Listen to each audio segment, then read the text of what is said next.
Il y a quelque chose que personne ne t'a jamais dit sur le silence. Pas le silence de la résignation, pas le silence de celui ou celle qui n'a plus la force de parler. Un silence d'une autre nature entièrement.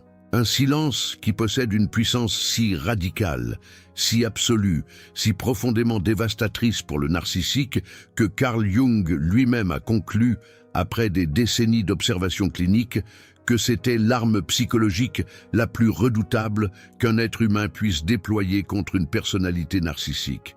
Pas les mots, pas les confrontations, pas les preuves, les accusations ou les ultimatums prononcés avec toute la dignité du monde.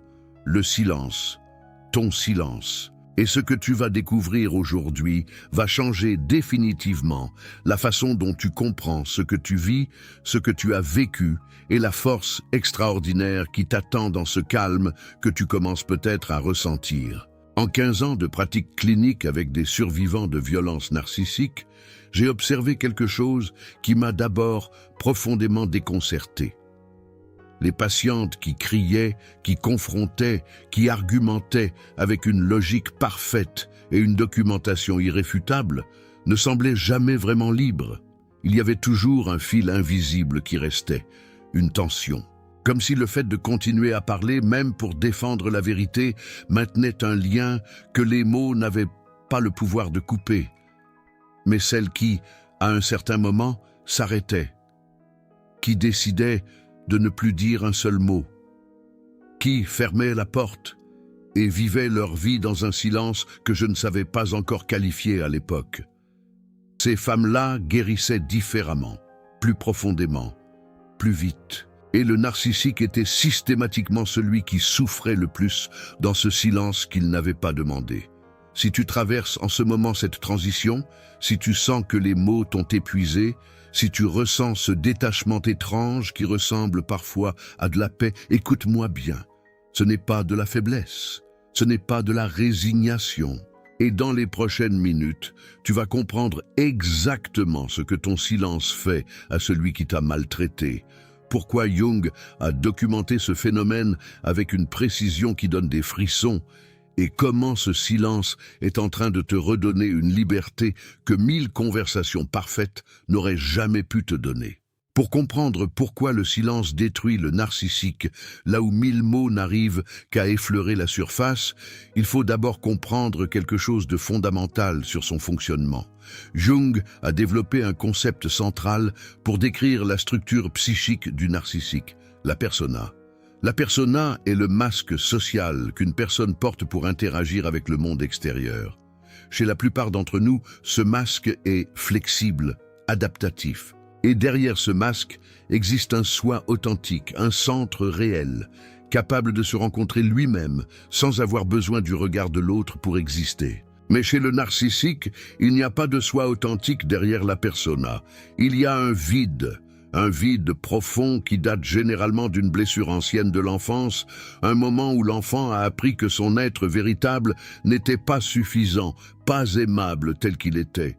Et pour survivre, la psyché a construit une persona surdéveloppée, un masque si élaboré, si brillant, qu'il est devenu l'identité entière de la personne. Et cette persona ne peut pas se maintenir seule. Elle a besoin d'un carburant constant venant de l'extérieur. Ce carburant, la psychologie moderne l'appelle le supply narcissique. La validation, la réaction, l'affect. N'importe quelle émotion que le narcissique provoque chez l'autre confirme l'existence de sa persona, prouve que son masque fonctionne. Et voici ce que personne ne te dit clairement. Tes mots étaient du carburant, tes cris étaient du carburant, tes larmes étaient du carburant. Tes explications patientes, tes arguments soigneusement construits, tes tentatives désespérées de lui faire comprendre ta douleur, tout cela était du carburant. Parce que chaque mot que tu lui adressais lui confirmait une seule chose, qu'il comptait suffisamment pour que tu lui parles, que ton monde émotionnel était organisé autour de lui. Et c'est exactement là où il voulait être. Du calme, car ce qui arrive quand ce carburant s'arrête est la révélation la plus bouleversante de cette histoire. Quand tu te tais, quand tes mots cessent de couler vers lui, quelque chose de très précis se produit dans sa psyché. Jung l'a décrit comme la décompensation de la persona. Sans ta réaction pour la soutenir, la persona commence à fléchir, pas immédiatement, pas de manière visible pour les autres, mais comme une structure dont on retire les piliers porteurs un par un, l'effondrement devient inévitable. Et la panique qui accompagne cet effondrement est d'une intensité que le narcissique n'a jamais expérimentée, parce qu'il ne s'agit pas d'une peur ordinaire. Il s'agit de la peur la plus primitive qui existe, la peur de ne plus être. J'ai vécu exactement la même chose pendant des années. J'ai passé des années à chercher les mots parfaits, la formulation juste qui allait enfin lui faire comprendre, la phrase qui allait percer son armure, et je croyais avec une sincérité absolue que si j'expliquais mieux, quelque chose changerait. Ce n'est que le jour où j'ai arrêté de parler, non par stratégie, mais par épuisement total, que j'ai vu pour la première fois une vérité que toutes mes paroles m'avaient cachée, que les mots n'avaient jamais eu d'importance, que ce qu'il entendait dans mes phrases n'était pas leur sens, c'était le son de mon attachement, et cet attachement, que mes mots révélaient malgré moi, était exactement ce dont il avait besoin pour continuer. Retiens bien ceci, car la deuxième révélation va transformer ta façon de comprendre cette dynamique. Le silence opère à un niveau que les mots ne peuvent jamais atteindre. Jung a expliqué ce mécanisme à travers le concept de la communication inconsciente. Nous communiquons sur deux niveaux simultanés, le niveau conscient, les mots, les arguments, les émotions nommées, et le niveau inconscient, les signaux que nous envoyons sans nous en rendre compte, à travers notre présence ou notre absence dans l'espace émotionnel partagé. Et le narcissique est extraordinairement sensible à ce niveau inconscient. Il ne comprend peut-être pas la logique de tes arguments, mais il perçoit avec une précision presque animale le message inconscient que tu lui envoies. Tant que tu lui parles, ce message dit « Tu es important ». Tu es le centre de mon monde émotionnel. Quand tu te tais, ce message change radicalement. Le silence dit ce que 1000 mots ne disaient jamais vraiment. Tu n'es plus là où je consacre mon énergie. Et cette communication, qui passe directement sous le radar du langage conscient, atteint le narcissique là où aucun mot n'a jamais pu l'atteindre, dans le vide qu'il passe sa vie entière à dissimuler. Observe maintenant les 5 façons spécifiques dont ton silence opère sur sa psyché, parce que chacune est plus dévastatrice que la précédente. Et la 5e va tout inverser. La première est ce que j'appelle la privation de miroir. Jung a écrit sur le rôle du miroir dans la constitution de l'identité. Chez le narcissique, ce besoin d'être reflété est hypertrophié à un point pathologique. Il ne cherche pas simplement à être vu. Il a besoin d'être vu d'une façon précise. Et chaque fois que tu lui répondais, que tu réagissais à ses provocations, tu lui fournissais ce miroir. Tu lui confirmais qu'il avait le pouvoir de t'affecter. Quand tu te tais, tu retires le miroir. Et sans miroir, la persona du narcissique se retrouve dans l'impossibilité de se voir elle-même. Elle flotte dans un vide de confirmation si intolérable que la panique s'installe. Il augmente l'intensité de ses provocations, cherchant n'importe quelle réaction qui prouverait qu'il existe encore dans ton monde. Mais le miroir reste silencieux. La deuxième façon est la coupure de la boucle de manipulation. Jung a enseigné que toute pathologie fonctionne en boucle. Pour le narcissique, la boucle est simple et redoutablement efficace. Il provoque, tu réagis, ta réaction lui donne du carburant, il provoque à nouveau. Cette boucle peut fonctionner des années.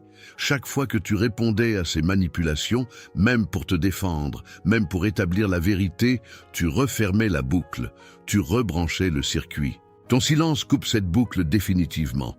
Une manipulation à laquelle personne ne réagit n'est plus une manipulation. C'est un monologue dans le vide. Et c'est là que le narcissique se retrouve, peut-être pour la première fois réelle de sa vie, seul avec le son de sa propre voix, sans personne pour lui faire écho. La troisième façon est la révélation de l'impuissance réelle. Tout le pouvoir du narcissique reposait sur une seule chose, sa capacité à te faire réagir. Ce pouvoir n'était pas réel, c'était une illusion maintenue par ta participation. Tu lui donnais ce pouvoir en acceptant de jouer le jeu de ses provocations, non pas parce que tu étais faible, mais parce que tu étais humaine et que ton cœur cherchait authentiquement une connexion qui n'existait pas de son côté. Quand tu te tais, l'illusion se dissout. Le narcissique se retrouve face à sa propre impuissance réelle, face au fait qu'il ne peut rien sans ton consentement implicite à participer. Et cette révélation est la plus destructrice qu'il puisse vivre, parce qu'elle anéantit la fondation même de son identité fabriquée. 3 patientes m'ont raconté exactement la même histoire. Toutes les 3 ont décidé un jour de se taire, pas de manière planifiée. Simplement parce qu'il n'y avait plus de mots. Et dans tous les 3 cas, le narcissique a réagi de la même façon. Escalade immédiate, suivie d'un désespoir de plus en plus visible, suivie d'une tentative de reconquête transparente et pathétique. Et c'est à ce moment précis, quand elles ont vu la panique derrière le masque, que la guérison a vraiment commencé. Non pas parce que le voir souffrir leur apportait de la satisfaction, mais parce que cette panique leur a enfin montré ce que des années de mots n'avaient jamais réussi à rendre visible, que le pouvoir n'avait jamais été le sien. Du calme, car la 4e façon est celle que Jung considérait comme la plus profonde de toutes. Quand tu te tais, tu forces le narcissique à se rencontrer lui-même, et il n'existe pas de punition plus radicale pour une personnalité narcissique. Jung a écrit cette phrase précise. La rencontre avec soi-même est l'une des expériences les plus désagréables auxquelles on peut échapper tant que l'on peut projeter ce qui est négatif sur son environnement. Pendant toute votre relation, il projetait sur toi. Sa confusion devenait ta folie. Sa cruauté devenait ta sensibilité excessive. Sa manipulation devenait ta paranoïa. Et tant que tu répondais à ses projections, tant que tu te défendais, t'expliquais, cherchais à établir la vérité, tu portais ces projections malgré toi. Tu étais l'écran. Ton silence retire l'écran. Et sans écran pour recevoir les projections, elles retournent inexorablement à leur source. L'ombre du narcissique, cette partie sombre et cachée de sa psyché, n'a plus de destination externe. Elle revient à la maison. Sa maison, c'est lui. Et se retrouver seul face à sa propre ombre, sans la possibilité de la projeter sur toi, est la chose qu'il redoute plus profondément que tout le reste. Parce que l'ombre contient tout ce qu'il passe sa vie à nier, sa misère intérieure, sa fragilité absolue, son vide essentiel. Et la 5e façon, la plus inattendue, est celle qui va inverser complètement la narratrice de cette relation. Ton silence est paradoxalement la chose la plus communicante que tu aies jamais faite, parce que le silence possède un langage propre que les mots ne peuvent pas reproduire. Les mots sont interprétables. Le narcissique peut les déformer, les retourner, en changer le sens avec une habileté terrifiante. C'est l'un de ses outils fondamentaux. Mais le silence, il ne peut pas le déformer. Il ne peut pas en changer le sens. Il ne peut pas l'utiliser contre toi. Le silence dit une seule chose, avec une clarté absolue. Je ne suis plus disponible pour ce jeu. Et cette clarté, cette impossibilité totale de manipulation est précisément ce qui le rend si dévastateur. J'ai observé quelque chose que je n'oublierai jamais dans ma pratique. Une de mes patientes, après des années d'une relation profondément narcissique, a décidé un jour de ne plus répondre, simplement parce qu'elle n'avait plus rien à dire. Et son narcissique a envoyé en l'espace de 2 semaines 67 messages, du charme au désespoir, de la douceur à la menace. Un défilé complet et frénétique de tous ces masques en accéléré, comme si quelqu'un avait appuyé sur la touche rapide d'un film qu'elle avait vu 100 fois.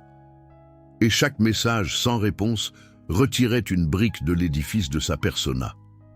Ce qui restait à la fin ne ressemblait plus du tout au grand manipulateur qu'il avait toujours prétendu être.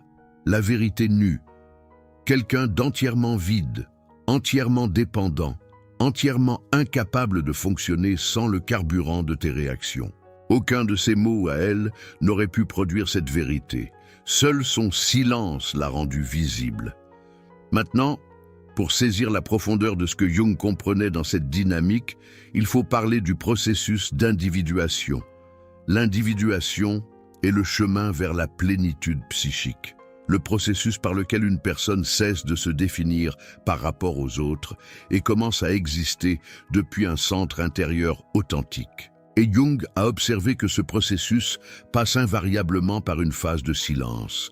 Un silence intérieur d'abord, une cessation des dialogues intérieurs incessants, les plaidoyers imaginaires dans ta tête en son absence, les explications mentales à 3 heures du matin, les conversations répétées à la recherche de la formulation parfaite, et puis un silence extérieur, un silence réel qui n'est plus une absence, mais une présence, ta présence à toi-même.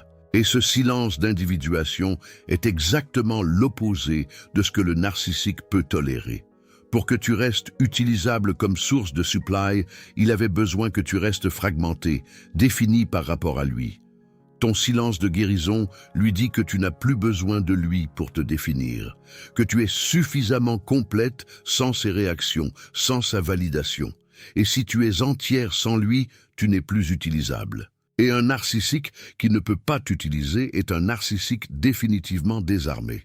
Souviens-toi de ce concept de la persona dont nous avons parlé.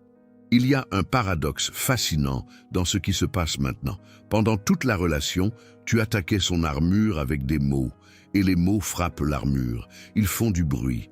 Parfois, ils fissillent légèrement la surface. Mais l'armure tient parce qu'elle a été conçue précisément pour résister aux mots.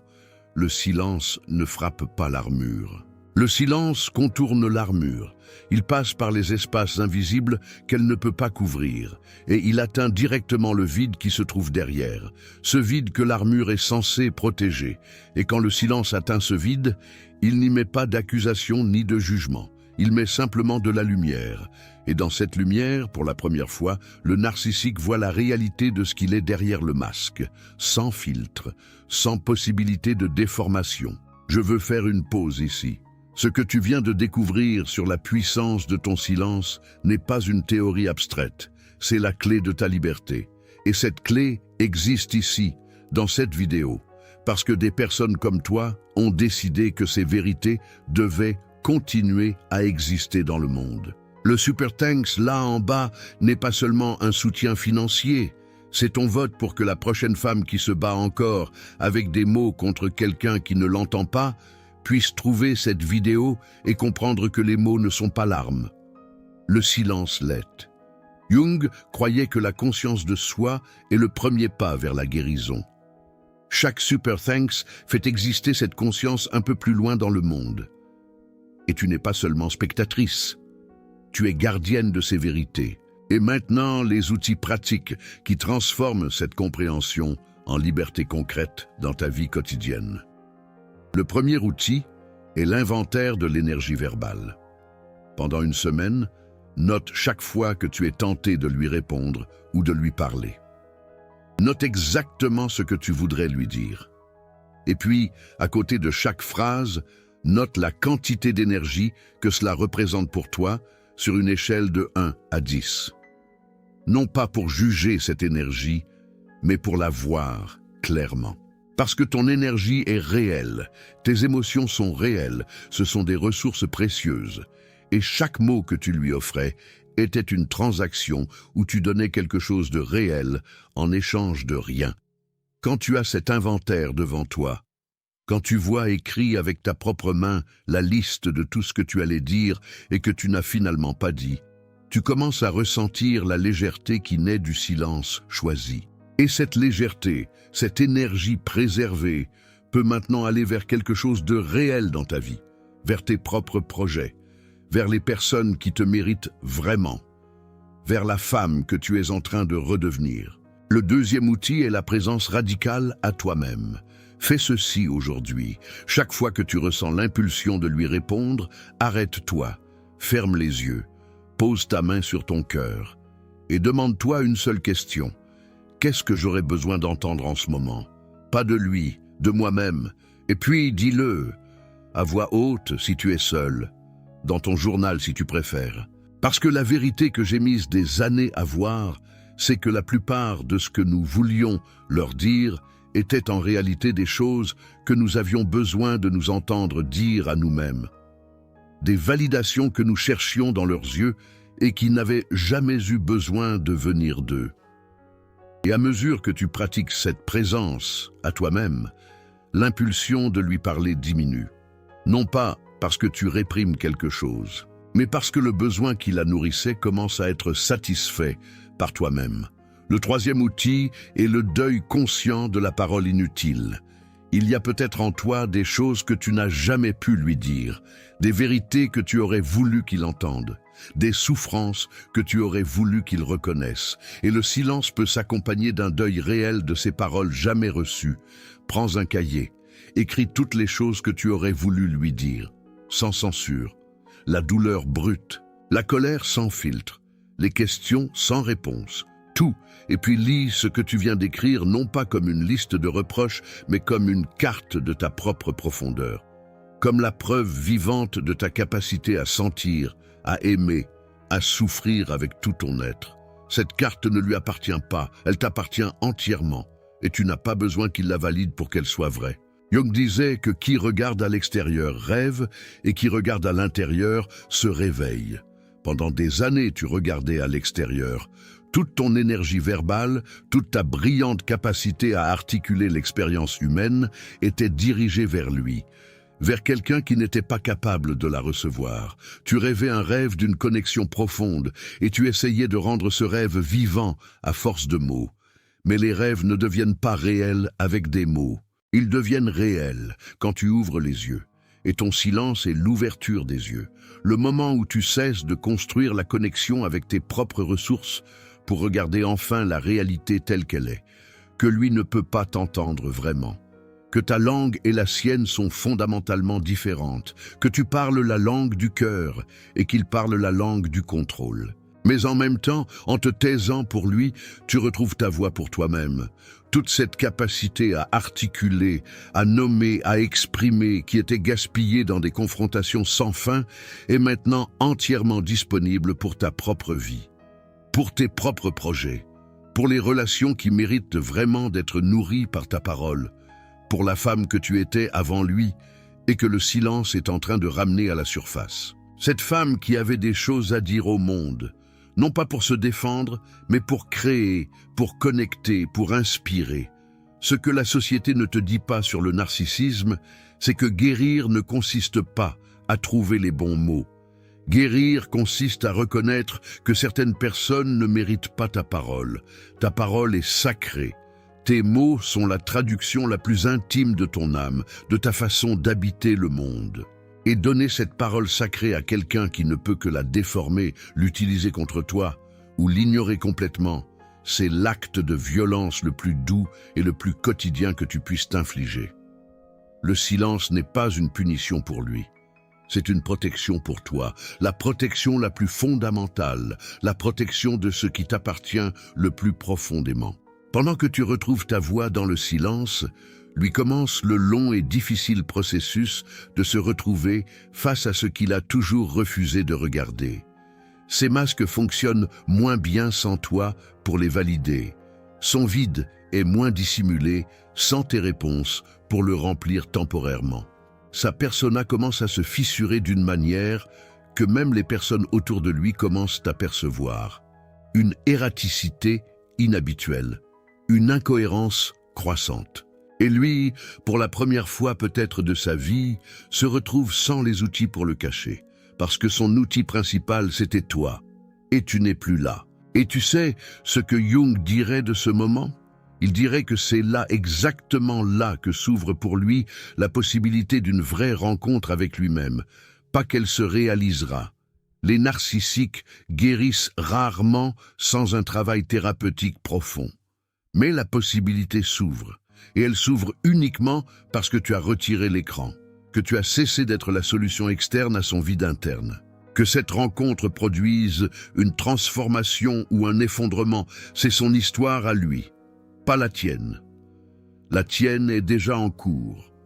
La tienne est ce silence qui se transforme en voix, cet épuisement qui se transforme en clarté, cette douleur qui se transforme en sagesse, cette femme que tu croyais avoir perdue qui se découvre dans l'espace calme de son propre silence, non pas perdue du tout, mais revenue à elle-même, plus dense, plus vraie, plus consciente de sa propre valeur que jamais, et plus jamais disposée à dépenser un seul mot pour quelqu'un qui ne sait pas les recevoir avec le respect qu'il mérite. Jung disait « Ce que tu nies te soumet, ce que tu acceptes te transforme ». Pendant des années, tu as nié que tes mots ne servaient à rien dans cette relation, que la connexion que tu cherchais était structurellement impossible avec quelqu'un incapable de vraie réciprocité. Et cette négation te soumettait, te gardait dans la boucle infinie des explications inutiles. Mais quand tu as accepté la vérité, quand tu as accepté que le problème n'était pas l'insuffisance de tes mots, mais l'incapacité de l'autre à les entendre, cette acceptation a déclenché quelque chose d'inattendu. Non pas la tristesse définitive, mais la libération. Le début d'une paix que tu n'avais pas ressentie depuis des années, une paix qui ne dépend plus de rien de ce qu'il fait ou dit, une paix entièrement, définitivement, irrévocablement la tienne. Et maintenant, dis-moi dans les commentaires, quel a été le moment exact où tu as réalisé que tes mots ne changeaient rien? La conversation précise, l'échange spécifique qui t'a fait comprendre que peu importe comment tu formulais les choses, rien n'allait vraiment pénétrer, partage cette histoire ici. Parce que chaque histoire partagée dans ces commentaires est une lanterne dans l'obscurité pour quelqu'un d'autre qui cherche encore les mots parfaits sans comprendre que le silence est la seule réponse vraie.